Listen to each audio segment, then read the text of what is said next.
Live resin, live rosin. They might sound similar, but at first glance, it's clear they're different. And the rabbit hole behind these two goes deep. And you all proved that with all your comments and questions. And boy, did you have a lot of them. So today, we are diving into the deep end and seeing how far this thing really goes.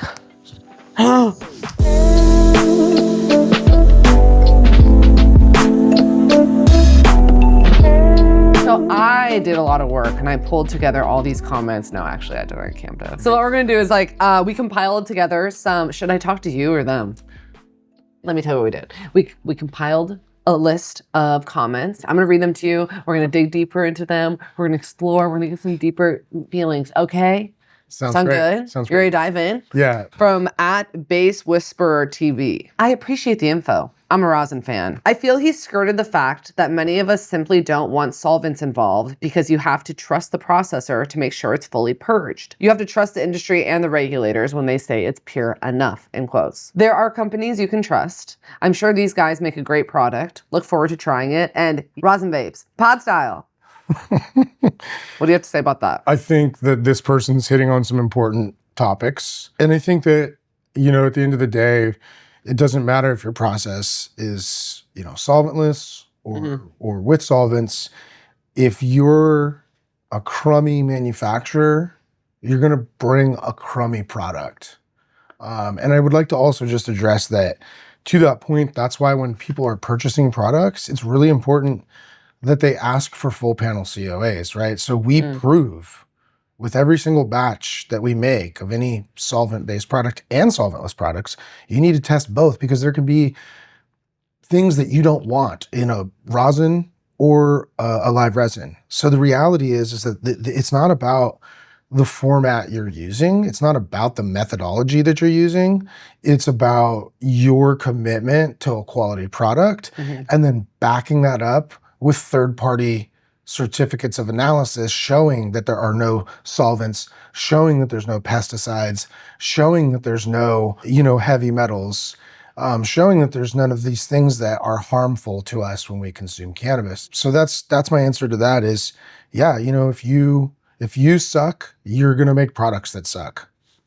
Sucky people could make sucky rosin. That's worse than, that's nowhere near or wouldn't even come close, wouldn't even touch. A crummy rosin doesn't touch a good live resin, period. Done. Next. @PaulLetty 1918.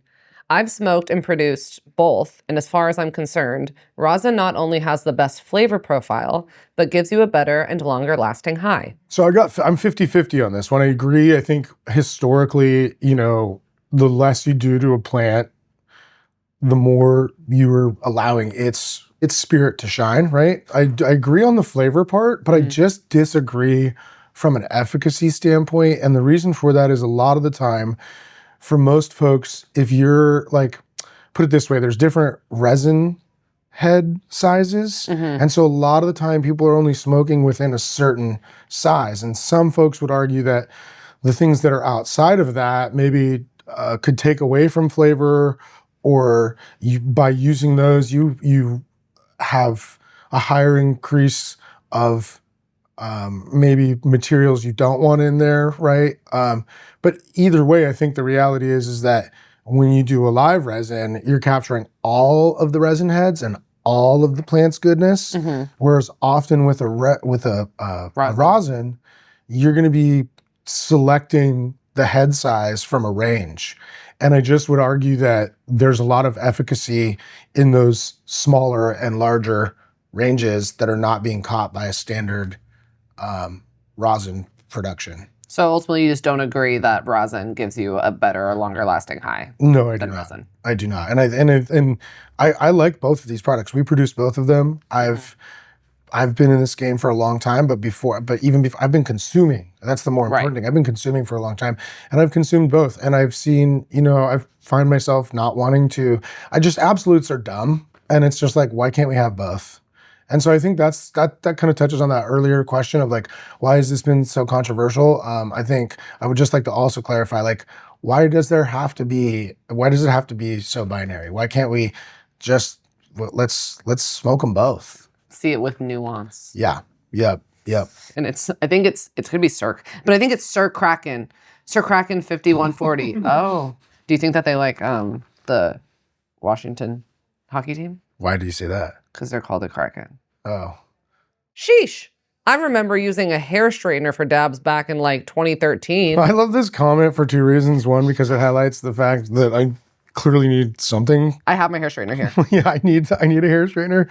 But yeah, I mean, I feel like that I was never in that life, but I had friends that were. This is a nice little piece of nostalgia for. How do you do with the hair straightener? For essentially you get your sift, and instead of like pressing it with a rosin press, you're putting like a clamp around a hair straightener. Yeah. Because you need both heat and pressure. Totally. To achieve a good rosin press. So that's kind of where that's alluding to. But I mean, that's not exactly how it started for most people, but for a lot of like maybe today's top producers, I wouldn't be surprised if this was how they started, like with their homies, just like, let's do some shit. So awesome. this is a really nice little origin story here. Aw, beautiful. Thanks for bringing us back. Nostalgia. At Cognition 26. With resin, I hope that they are using 40 to 60% alcohol, blending it, filtering it with a metal strainer, and bringing that right up to boiling point, and not using other solvents or any methods that are not too far from being natural. I mean, there's just nothing natural about anything that any of us are doing. Like rosin, like the plant grew in nature. Anything after that is kind of unnatural. So I'll address that first. But I think the other thing too is just like this person is kind of referencing an alcohol-based extraction, which is just inferior in a lot of ways. And it's how you can make an RSO, and you can make good products doing that, but it's not what you're going to want to smoke because you're going to capture a lot of chlorophyll. Mm-hmm. As far as filtering products, yes, absolutely. I mean, that's part of the process of making a good live resin. Is there is both, there's filtration of multiple sorts. When I'll just leave it at that for the sake of conversation. These solvents are off-gassing at 40 degrees Fahrenheit. So these at room temperature, these solvents are already in a boiling state. So just the more you know, right? So with alcohol, you got to bring it to a much higher temperature. So you're going to damage the product by doing it that way. And that's no vape on the market has oil in it that was produced through an alcohol-based extraction in terms of a live resin, right? Okay. Like their distillation is going to involve that process, but that's kind of a outdated comment. We'll say that. So you're saying to at Cognition 26, do your research. Yeah, like that's before the hair straightener in 2013. That's like way back. At NSZM6FW. Nice. It should clearly be stated that resin does not contain solvents, but is made using solvents. The show says that resin is with solvents, but that distorts reality. Of course, provided that the manufacturer knows what he is doing and uses the appropriate solvents. Otherwise, thanks, it was nicely done, and I will subscribe. Even though I have been following it intensely for many years, it's funny where the industry has come to in 10 to 15 years. Smiley face. There's a word for people like that, and it's called pedantic.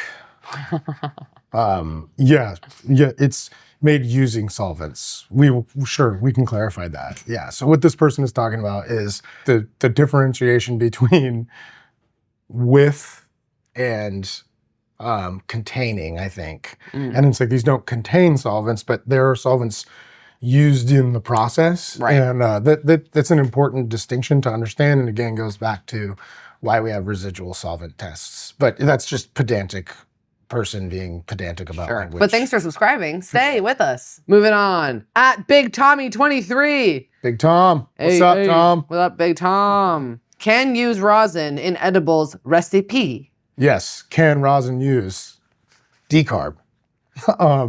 No, yeah, that person's asking if you can make edibles with our rosin. Yes, you can. You need to decarb that to get it activated, if you will. Lord. I know. Which is normally what you do when you smoke it, right? But in this case, you're not going to smoke it, so you'll need to do that. You can look on the internet for how to decarb, oils or rosins or resins, etc. I also want to be clear, I'm not making fun of you, Big Tommy 23. I like your creativity of spelling recipe, and I'm honoring your text. Love ya. At John Doe 66. Yikes. I just like hear that name and I think missing in the woods, dead. I immediately was like John Doe 66, RIP. BHO, oh, this one's really long. Okay. BHO or hydrocarbon extractions done right are always going to be higher purity than hash rosin. A lot of people don't account for your water quality and the fact that whatever was on the flower is now in your hash. Metals, minerals, chlorine, chloramine, microscopic pests, etc. There's such a bad misconception on BHO or hydrocarbon extraction because of people getting bunk BHO back in the day. People will wash their flower with distilled water that sat in a pallet yard under the sun, leaching plastic chemicals, and say solvents, bro. 90% of the legal concentrate market is BHO or some type of solvent extraction. People are silly. Great video. Thanks. Yeah, I agree with a lot of what this person is saying, but same to the first commentary. If you can bring all those same problems that person's referencing regarding like how you could have impurities or a poor process for making rosin, or just, again, it's all the same stuff that's true. And this is why it's important that people are asking for true full panel COAs, which all of Modern Herb Co. products and anything that we make does have.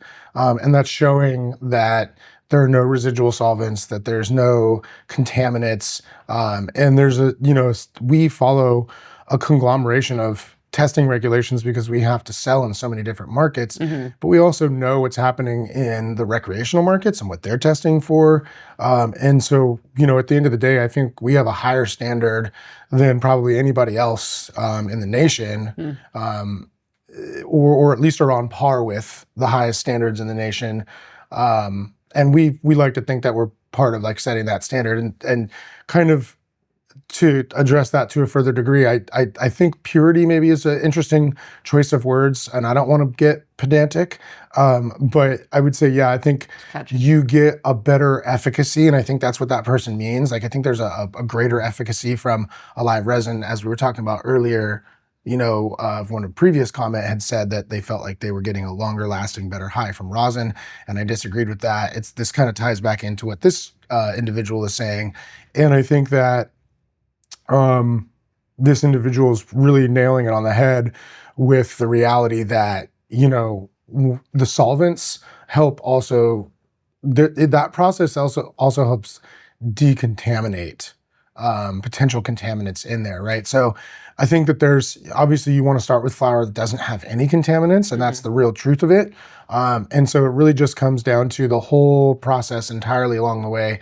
Really just all of these comments and everything that surrounds this conversation can really easily be distilled into a basic concept. And I did use the word distill there for a sort of pun.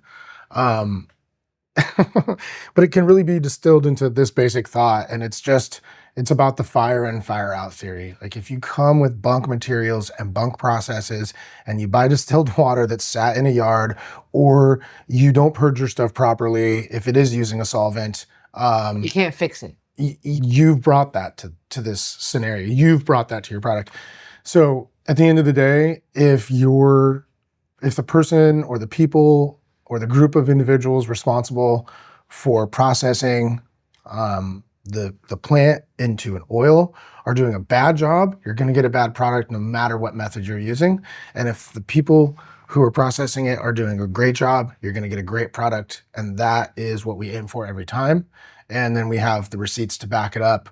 We use USDA organic hemp farms for like quite a bit of our live resin is derived from these places, and we have the test results to back all that up too. Love ya. See you later. If you have more questions, post them here. Maybe you'll be lucky like John Doe or Big Tommy. Big Tom. Was it Big Tommy? Big Tom. All right. Bye. See you next time on the Slow Bird. Is